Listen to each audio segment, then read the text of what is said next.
Небольшая парикмахерская на углу Уинстон-стрит в пригороде Гринфилда жила своей спокойной, размеренной жизнью. В один морозный осенний день в дверь вошел мужчина, высокий, худощавый, с усталым и строгим лицом. Его пальцы крепко сжимали запястье мальчика. Это был Ричард, человек замкнутый и молчаливый, но постоянный клиент. Рядом с ним шел его сын, тихий, с длинными спутанными волосами. Его звали Томас. Парикмахерша Элина поприветствовала их, улыбнулась, но Ричард лишь кивнул в ответ, не проявляя никакого тепла. Мальчик молча сел в кресло. Элина сразу заметила, что его руки дрожат, ногти сломаны, глаза будто заплаканы. Когда она начала аккуратно расчесывать волосы, от прядей исходил неприятный, острый запах. На затылке она обнаружила рану, красную, воспаленную, с признаками гноения. «О, Боже!» — выдохнула Элина.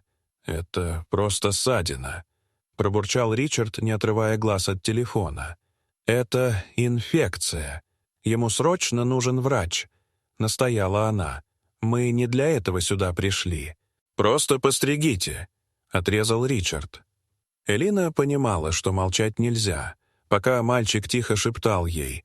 «Папа сказал, если я буду жаловаться, будут проблемы», она незаметно отправила сообщение своему знакомому полицейскому.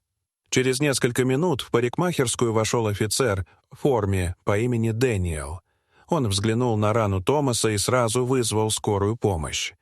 Ричард пытался возражать, но Дэниел оставался непреклонным. Мальчика уложили на носилки. Его последние слова перед тем, как глаза закрылись от жара: «Извините, что испачкал полотенце». Элина поехала с ним в больницу. Там, окруженный врачами, выяснилось, что у Томаса тяжелая кожная инфекция, почти доведенная до сепсиса. Медсестра Сара сказала: «Если бы мы задержались хотя бы на день, последствия могли бы быть необратимыми». Полиция допросила Ричарда. Он утверждал, что просто не доверяет врачам и что обрабатывал сына йодом. Мальчик остался в больнице под наблюдением врачей. Томас говорил мало, часто извинялся и избегал прикосновений. Элина оставалась рядом, держала его за руку, пока он спал.